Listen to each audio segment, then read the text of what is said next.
Yeah, thanks, Tony. Again, another big challenge here this week, going on the road, playing Mississippi State. Traditionally, we've had a tough time down there, so we have to get that fixed and have great preparation this week and go on the road and get an SEC victory. It's tough to do.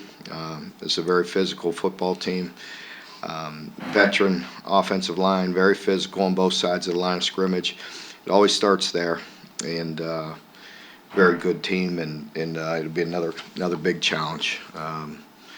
As I mentioned, post-game, Tennessee, we had our opportunities. Very proud of the way our team prepared, the way we competed, the way they fought. Did some really good things in that game and improved in some areas that we needed to improve in. We have to build on that now. There are always a few plays, a couple series, some things that determine close ball games. We got to find the recipe to make those plays and put them in the right position to win those type of games. Mark, you guys lost 3 in a row in 21 and then rallied and finished really strong. What was key in getting that turned around, and are there lessons you can apply? Yeah, I hope so. I think the big thing for us is just to continue to really focus on that improvement. You know, and there's a million ways that you get tired of hearing about, and we talk about all that, you know, doing those things, but it's true. I mean, like, for me, I look at the preparation. That we have a good plan? Was the team ready to play? Are we, you know, in a good mindset? And, you know, hopefully our team will continue that because they've been working really hard. And, you know, we need to just stay on that path. Is there, when you watch the film, and I'm sure there's a couple of things, what's the one that's really kind of hurt you, you know, that hung with you from in this game? I think, well, there's several things. I mean, you know, you heard me talk about it. My team has heard me talk about this many times. There could be several. You know, any one play can determine the outcome of a game. It's not always the most obvious one, and, you know, because there's plays out there as we watch the film, and there's things there. You know, so I think there's a few series in there that bother me. You know, we had a chance for a defensive stop, you know, to not let them go up 2 scores, and we let that slip away. We had 2 opportunities in the high red that we didn't get anything from, and we didn't convert the short yardage early. You know, the 3rd and short and the 4th and short, both of those were critical as well, and me going for it. You know, but so I don't know if there's any. There's always plays. You know, I don't. There's plays, there's series that definitely, you know, kind of weigh on you, but I don't know. I hate to put it on any one thing. Aside from the one run that popped, how did you think the team fit the run generally? Just okay. They create some problems, as we talked about, leading up into it with how fast they go with the tempo, and, you know, they're a little more complex than you would think in the run game, and so, you know, with formation and a boundary, certain things that with the tempo, you know, we weren't always precise, you know, and it goes very fast. And it's a physical group as well, you know, with their O-line's very physical and their backs are very talented. One of the things Did you seek any clarification from the league on the heat and catch there at the end of the first half? I did. I turned it in. I have not heard back from them yet, and when I do, I cannot tell you. Whether it's to my liking or not, I can't, you know, there's no transparency there with the outside world, so, or I will be fined, you know, even if I say it in a calm manner. Can't do it, can't say anything, so. Mark, one of the points of emphasis you made was the 4 and 4 at halftime, you know, other than that play we just talked about. I thought, especially with them getting the ball to start the second half and a 3 and out, much better. Yeah, the 3 and out was critical to start the second half. You know, that was really big. We held them to the field goal at the end of the first half there. Had an opportunity to get off the field, or, you know, possibly, but didn't happen. But, you know, better. You know, I'd like to. I don't have the drive chart here. I don't remember if we scored on the first possession of the second half or not. I don't really remember. Coach Leary has definitely developed as a passer and has seemed to grow more confident, especially in the pocket. Going up against Mississippi State, taking his growth into consideration, how do you think his performance is going to play out on Saturday against Mississippi State? Well, I hope that Devin builds, some confidence from this game, and as an offensive unit, for a team that was so disruptive going into it. I thought our offensive line and our group, our plan was very good as far as protection. I want to say they had 1 TFL and 1 sack, and for a group that was very disruptive. With Mississippi State, you think about them defensively and you think of it the same way. Very disruptive guys, bringing a lot of different pressures. And in a hostile environment, we have to do a great job of making sure we have a great plan, protect him first. I'd like to see us have more balance than we did in this past game. For us to be successful, and you've heard me talk about it for so long, here's a game where Devin throws for 375 yards, but we don't rush the ball effectively and didn't win the game. Where Tennessee ran the ball effectively and the outcome was on their side. So I think you have to, whether it's perfect or, whether you always have to be above in the run yardage, I'm not saying that, but we have to have an identity and be physical and have that balance, and we didn't have it this past Saturday. So hopefully we'll continue with the protection. We'll build on some of the pass game. I was very pleased with the unit, with the plan, with the receivers competing, with the receivers making competitive catches and helping the quarterback, and I thought Devin played a good game. Mark, because did Tennessee, they looked like their defensive philosophy was, we're not going to let you beat us in the run game, we're going to make you beat us through the air? And how difficult is it to run when they're stacking the box? Yeah, they're stacking the box. They're physical guys. They're disruptive up front, and we knew that going into it. There are things we could do better. There are areas where we weren't as good as we've been, and we need to do a better job there. Even as we talked about before, maybe there's some holes where there's 3, 4 as opposed to 0. Those are some little things that you don't always see. So there's some areas to improve in the run game. It's hard to see because the TV tape doesn't show you what's happening downfield. Mm-hmm. Were the receivers doing anything different this week than maybe some previous weeks? Were they more open? I just think the work that you've heard me talk about for 3 weeks now about really just getting on the same page in practice and the receivers working hard at the line of scrimmage, being some confidence with the quarterback and receivers that they're going to, get open. And I thought Devin threw gave him some opportunities as well. It's just like Barry On's 50-50. He gave him a good chance to go get that football. Other times, Dane made, some good moves at the line of scrimmage, got open. We had the protection. So it just was clicking as far as I'd say it starts with the protection, and then the receivers have been working really hard, and I'd like to see them to continue on that path, and you'll see an improvement from our offense. Going off that, how important from a confidence perspective was it to get 8? I think it was 8 guys caught passes, just so many different guys involved. I think it's really important, and we got more plays. And with that, you're going to see guys get touches. How many times have we talked about that? It starts with getting first downs, and I want to say it was tied in that game, and you're playing a Tennessee offense that is hard to stop, and they had 24 first downs. If I'm not mistaken, we had 24. We were dead even. So, for us, 24 first downs, you're going to get plays, and you're going to get guys getting touches, you're going to get yards, and all those things. I just, as I mentioned, you put a little more balance in there, and, you're really doing some good things. Mark, other than the fact Mississippi State has had good teams, what has made Starkville such a tough venue? Well, I just think it's another SEC team on the road. I mean, how many times? You cover us, and I see you there in your same spot every week. But if you listen to every SEC coach, it's probably about the first thing they're going to say.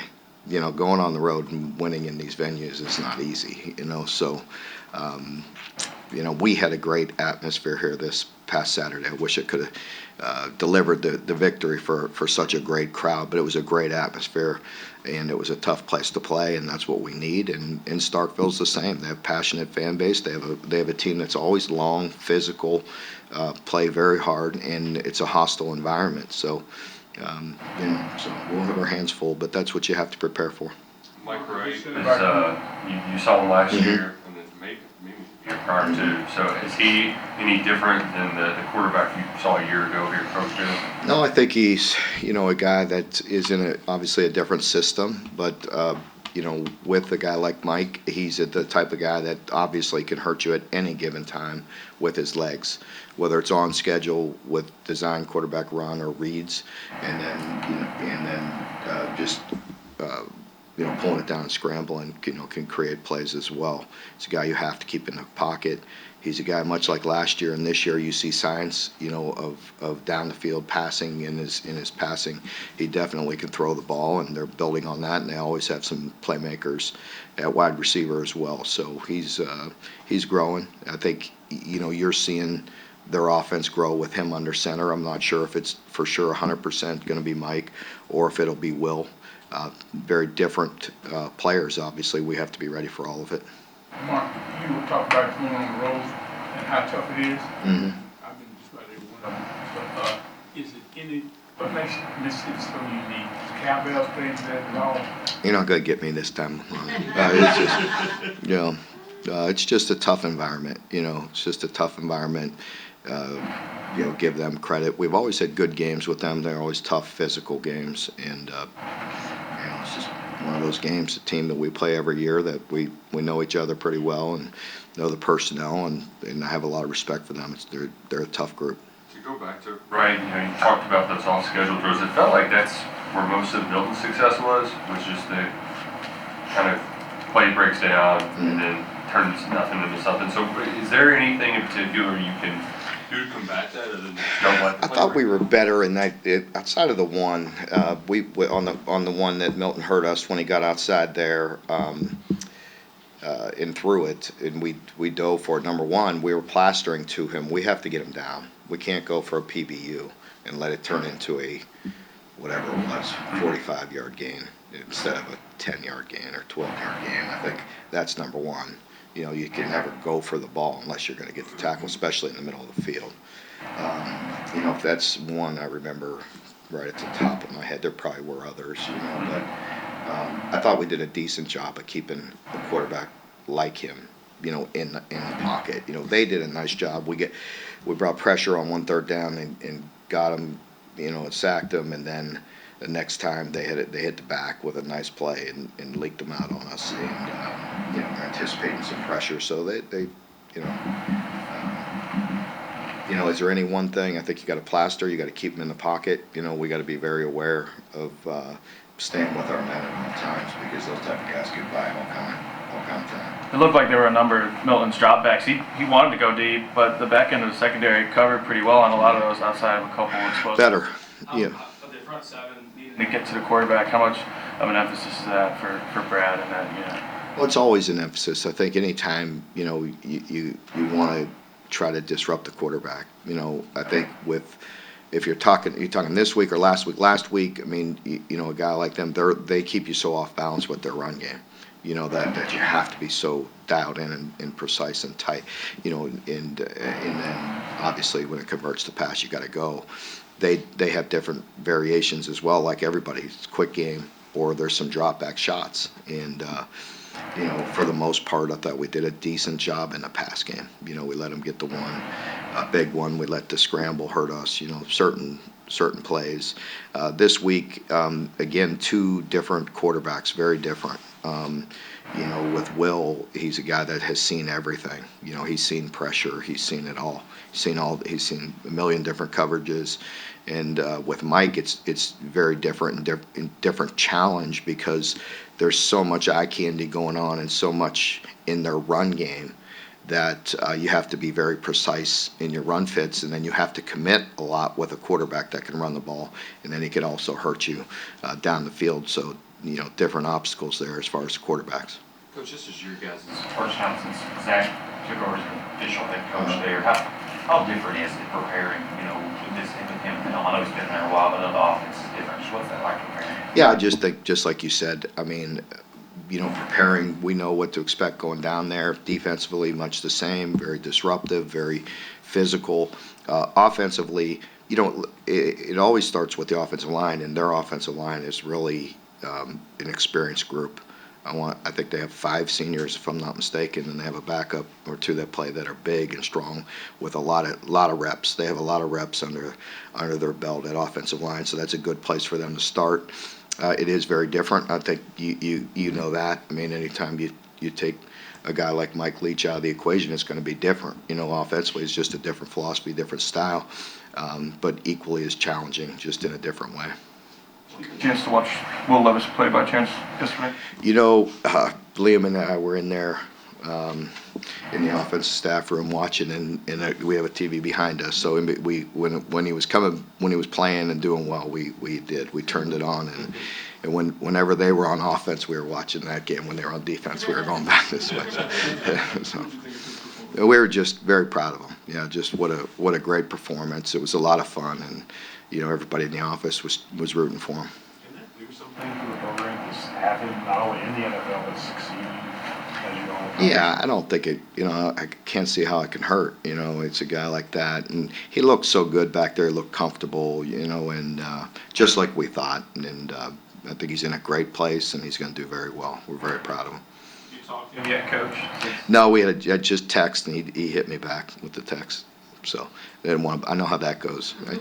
You get 2,001 texts when you win, and you don't get very many when you lose. How's